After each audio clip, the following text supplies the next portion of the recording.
So dumb. So dumb. I need to watch something with better writing. Star Wars. Mad Max Fury Road. Knives Out.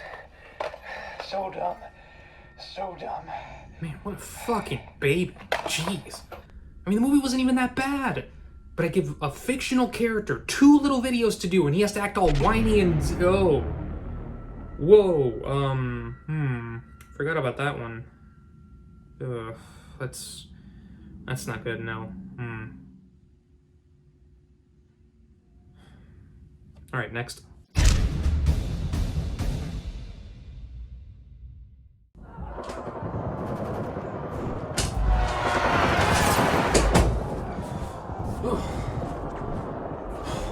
Okay, review The Last of Us. Let's check the channel.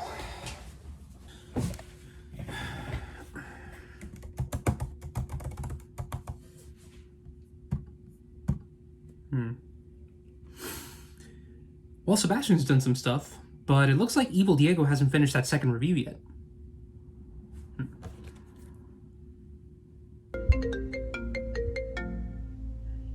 Hello?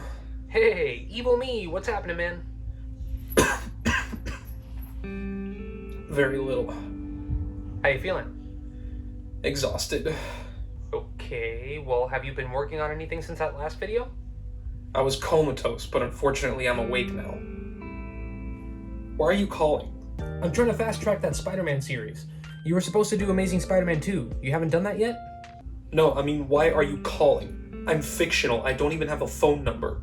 I don't know, probably some meta reason I can't fathom. Can you do this review soon? People are waiting. I can't do it, Normie. I'm sick. That's all in your head. I'm literally imaginary. I'm sorry to hear that. Now get your ass to work. Sheesh.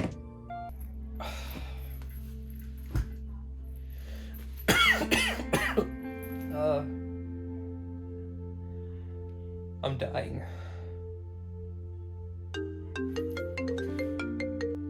You're not dying, you just don't want to talk about this movie.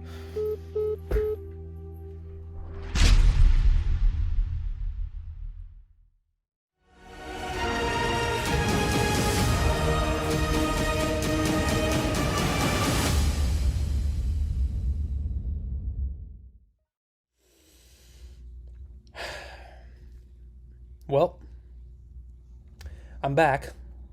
I tried to stay away, but they keep writing me back into this bullshit even though I'm not up for it. But what do I know? I'm just a fictional character. Let's just do this. So today I'm continuing our series of Spider-Man reviews with yet another Best Worst Movie review. You thought Spider-Man 3 was bad? Well, let me tell you about the Amazing Spider-Man 2. Trust me, I really wish I didn't have to. And just like all the other reviews in this series, this is going to contain spoilers. Don't consider this a warning, consider this a favor, so that you don't have to watch this bullshit for yourself. Too condescending. What do you want? I'm rewriting this review and I'm coaching you. You're coming off too condescending and it's going to alienate the audience. You got to be more welcoming to the review, otherwise people aren't going to want to keep watching. Okay, or you could write Normie back into this series, since my headache is only getting worse and it's obvious he's only using me as a plot device to vent his anger. Regular Diego's indisposed until further notice. Now smile. Good. Now continue. Nicer this time. I hate my life. So despite what I said in my review of The Amazing Spider-Man 1, at the time that movie was released, it was generally well received by critics and fans. More importantly, to Sony at least, it made a lot of money at the box office, so the studio decided to go all in on a Spider-Man franchise once again. And once again, they decided to follow up on the success of the previous film with a sequel that had a lot of villains and set up an end goal for the franchise, that being the Sinister Six. Now, me and all my multiverse counterparts, being the Spider-Man fans that we are, have always dreamed about a Spider-Man film where he faces off against the Sinister Six. The closest we've ever gotten was No Way Home. We were about one villain short of that. This film tried to get us closer to that goal, but what it didn't try to do was be a good movie. In fact, The Amazing Spider-Man 2 actively didn't give a shit about the plot in its own movie, instead focusing entirely on setup for things that we didn't even get to see. My head.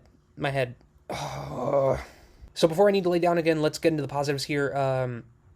Personally, the Spider-Man suit in this movie looks pretty good. Personally, I prefer the one in the previous film because it's more unique, but this suit is another one of my favorites. It's right up there with Tom Holland's suit from Spider-Man Homecoming as the perfect blend of comic accurate with just a hint of innovation. I can't believe it. That's literally the only positive this film has. Keep going, buddy. You got this. I highly doubt that. And aren't you writing this? Oh, yeah. You know, sometimes I can't help but laugh at how not self-aware Sony is, that when it comes to Spider-Man, they keep stumbling over the exact same hurdles. In Spider-Man 3, the problem was they meddled too much with the plot and made it too big of a mess. They added so many villains and subplots that it ruined the story because they lost sight of what made the first two movies great. Currently, we're seeing Sony attempt an entire connected universe of movies based on Spider-Man villains with the sole purpose of adapting the Sinister Six. Venom came first, then Morbius, and soon we're also going to see Kraven the Hunter and Madam Web. Characters that are relatively unknown to moviegoers and have the potential for great stories, but that knowing Sony are probably going to get mishandled. And probably my biggest issue with The Amazing Spider-Man 2 is the exact same thing. And where Spider-Man 3 fell hard, this movie fell even harder. Anyone who watched the trailer for this movie was probably expecting the three villains to tie into the mystery behind Oscorp and the disappearance of Peter Parker's parents. Specifically, they expected them to team up against Spider-Man. They teased the heck out of this and how it would eventually lead to a Sinister Six team-up in the future. And they never gave it to us. In fact, this movie didn't give us a lot of what was in the trailer. They teased Norman and Harry Osborn conspiring behind Peter's back. We didn't get it. They teased a huge battle between Spider-Man and the Rhino. We didn't get that either. They teased whatever the fuck this is hanging in the background, but fuck that, I guess. And according to a lot of articles and pictures I saw online, we were even supposed to get Shailene Woodley as Mary Jane Watson, which begs the question, if we didn't get these things, what else didn't we get, and how much of the planned film did we end up getting? But I don't think that really matters, because it wouldn't change the fact that just like Spider-Man 3, the plot just has way too much going on, and it doesn't know how to balance these storylines, so every time a new subplot shows up, it completely forgets about the other ones. Let's take, for example, the appearance of the three villains, that being Electro, the Green Goblin, and the Rhino. You would think that Spider-Man was going to spend the entire movie encountering these villains, struggling to beat them, and coming up with a solution by the end of the film. Now, why did you think that? Spider-Man's first encounter with any of these villains happens at the beginning of the film when he stops the Rhino from stealing a bunch of nuclear material. Then that's completely tossed aside and he doesn't encounter another villain for 36 minutes. In between these two encounters, the plot spends its time exploring other subplots like Gwen and Peter's relationship, Harry Osborn, Peter's parents, I bet you forgot all about that one. And then all that's tossed aside once again when Spider-Man fights Electro in Times Square. That scene goes on for about 9 to 10 minutes and then it's back to all this other stupid shit.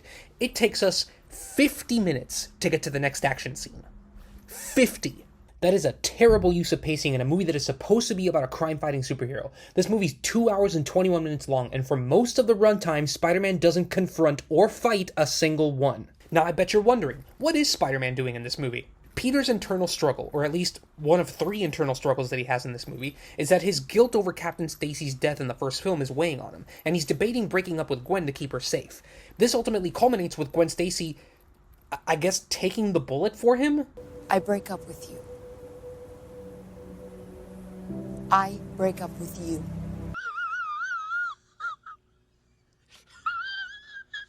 What follows after this is a series of scenes where Gwen is headed off to college in Europe, and Peter's going back and forth between letting her go and wanting her back, which, don't get me wrong, Peter is understandably torn between his love for Gwen and his responsibility as Spider-Man, which on paper makes for a good conflict, but the script doesn't know how to keep that conflict going in a meaningful way. For starters, any chemistry Gwen and Peter had in the first movie is completely tossed aside here. Their interactions here are completely forced and have no romantic tension whatsoever. And the dialogue in these scenes is like nails on a chalkboard. My laugh is off the table. You got to figure out a more annoying laugh. That's still adorable. Shut up! Second, Peter's still stalking Gwen. I legitimately don't understand who thought this was a good idea to develop Peter's character. And thirdly, and most importantly, you can tell there's only one reason this subplot is even happening, but we'll get into that later. I need a break. I'm too angry. I need a break. Come on, man, you're doing great. Can you at least write in some headache pills for me to take, or make the pain go away? Trust me, that's important for later. Oh, God. Another thing that Peter faces in this movie is whether to help his old friend Harry Osborn, played by Dane DeHaan. Harry knows that Spider-Man's powers are the result of Oscorp experiments, and he wants to get a hold of Spider-Man's blood to cure the genetic disease that's killing him and has already killed his father. Now, obviously, Peter has no reason to believe that this would actually help Harry, and even if he did, it would involve revealing his identity as Spider-Man. So obviously, Peter, both as himself and Spider-Man, say no. But that's not really what bothers me about this subplot. What bothers me is that it makes no fucking sense! First of all, Norman Osborn was really old when he died of this disease, so why is Harry in such a hurry to find a cure now? I mean, he's showing symptoms, but at the end of the movie we discover this. You're looking better. It comes and goes. What? What the fuck? Second, why does he think Spider-Man was a success? I mean, he says in the movie that Spider-Man can self-heal, but he has no evidence of that. And thirdly, yeah, he is right that Spider-Man got his powers from a genetically engineered spider at Oscorp, but even then it wasn't perfect because it came with side effects. Like spider powers. God, my head is... The third thing that Peter's trying to accomplish in this movie while the plot juggles all this other crap is the disappearance of his parents, which he's still trying to figure out. This, as you can imagine, is also handled poorly. The movie opens with this scene where Peter's parents are attacked by an assassin on their private jet and their plane crashes. That adds exactly nothing to the plot, and it doesn't tie into the other subplots, so we pretty much forget about it immediately. For most of the movie, Peter does little to nothing to investigate the disappearance of his parents. He builds a web map with all these stupid little notes everywhere that are mostly about Gwen, and then he just dumps out his dad's briefcase on his bedroom floor and just stares at this crap for a while. Finally, an hour and a half into this mess, Peter finally discovers why his parents left, and what it has to do with Oscorp. As it turns out, Richard Parker sabotaged all these spiders at Oscorp so that they would only work on someone with his genetic code, aka either him or Peter. This makes sense for this subplot, and it also explains why Peter didn't die of some illness after being bitten by that spider, but the reason it doesn't make sense in the context of the movie is because of Oscorp. They kept these experiments going for years, studying the DNA of the spiders and how they worked. In all that time, they never discovered how the spiders were sabotaged? Are Oscorp scientists just stupid? Are geneticists that don't know what kind of genetics they're studying? Too nitpicky. What do you want? I told you I'm doing rewrites. Leave me alone, this is relevant to the plot. Listen, you're taking this review too seriously. This is just a Spider-Man movie. I'm trying to do this review justice and be comprehensive, although if you don't like it, you want to bring Normie into this? Enough with Normie. We don't need Normie for this. Okay, you're seriously getting on my nerves and my headache is killing me. Fifth wall, a little help? On it. Backspace. Hey, come on, man. I was just trying... Let's go back to the villains. The one villain that was advertised the most for this movie was Max Dillon, aka Electro, played by Jamie Foxx. Now, I have my qualms with his motivation because they tried to make us sympathize with a character whose plight in life was entirely his own doing. He has no friends and gets no respect from anyone, and after one interaction with Spider-Man, he feels like he has him for a friend now. However, when he becomes Electro, he discovers that Spider-Man doesn't admire him as much as he thought. This subplot pretty much falls apart right out of the gate because I really don't know what Max was expecting from someone who probably interacts with hundreds of people a day. It also doesn't make sense from a motivation point of view because he wants to make friends, but he also just doesn't like people and doesn't want to open up to anybody. Is it your birthday? Oh, yeah. Friends of mine made this flyer up. I'm having a birthday party at a big club, a lot of celebrities. Wow. Would love to invite you. It's just the guest list is closed. And speaking of the Times Square scene, this is the point where you really start to notice just how bad the score for this movie is. Stay with me, Max. No, I'm gonna set you up. No, I'm trying to help. Let me help you.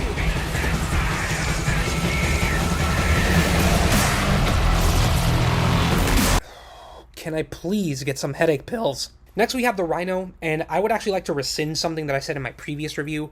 I had said in that video that the Lizard was probably the worst villain in a Spider-Man movie, but that was until they decided to add the Rhino to The Amazing Spider-Man 2. Now for the record, I fully understand that there never really has been much to this character before, but that's really not a good excuse because from a writing standpoint, this gives you the freedom to develop the character however you want based on a very simple source. So the fact that he was this goofy and cartoonish anyway, even more so than the Lizard was, is actually kind of impressive. It's not just that this character is basically an afterthought because of how little a presence he has in this movie, but I also have to touch on how truly atrocious Paul Giamatti's acting is. And there's no way I can describe this in words, so here's this. Circle 1266 damage! Never! I crush you, I kill you, I destroy you! You want me to come down there so you can kill me? Yes! Lastly, we have someone we already touched on briefly, which is Harry Osborn, who in this movie transforms into the Green Goblin, or whatever the hell this is. I mean, look, this isn't the worst Green Goblin of all time because at least they tried something, unlike basic Goblin in Spider-Man 3. But this brings me back to the Gwen and Peter subplot. Early on, the movie really beats you over the head with the foreshadowing of Gwen Stacy's pretty much imminent death. This was teased a lot in the trailers, and fans predicted how it would go. And the movie also has no idea how to keep any suspense about it because Gwen's valedictorian speech at the beginning is about as subtle as an atom bomb. Fight for what matters to you, no matter what. Because even if we fall short, What better way is there to live? Now, I'll admit, Gwen's death scene in the moment is sad, purely because of Andrew Garfield's performance, and the moment in No Way Home where he saves MJ from falling is powerful for the same reason, but the build-up to this was really not as compelling as most may think. So to summarize... Holy shit, my head is spinning. So to summarize this review, I do believe that The Amazing Spider-Man 2 is the worst Spider-Man movie to date. It had the potential to be an improvement on the original in a lot of ways, and Andrew Garfield has some really great moments in this movie, including a very compelling deleted scene where he reunites with his father. But this doesn't make the movie any better. In fact, it only illustrates how wasted the potential actually was. It just goes to show that when studios focus on profit and leave absolutely no room for the quality of the story, what you get is incredibly disappointing. So with that said, my rating for The Amazing Spider-Man 2 is 0 out of 10.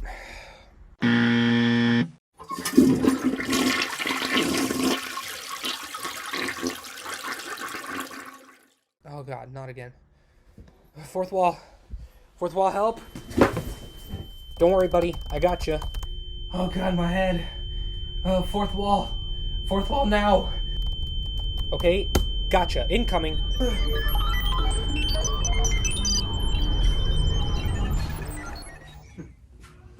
I guess I'm back. What happened to you? Are you shitting me? Where the hell have you been? Same place I always am when I'm not on screen. In an imaginary space somewhere in the real world as the Diego that co-manages the channel writes the story of our lives. Oh god, enough with the meta shit, man. Layers on top of layers on top of layers. It's exhausting. You know, there's a bed right there. You don't have to... You're too late. I already delivered the rating. I don't need your help anymore. Oh, that's not why I'm here. I'm here to make the next review in the series. Nope, nope, nope. Count me out. Nope. Fourth wall, get me out of here.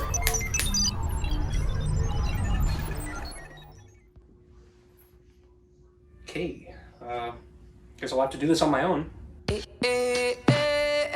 Hope this one doesn't disappoint.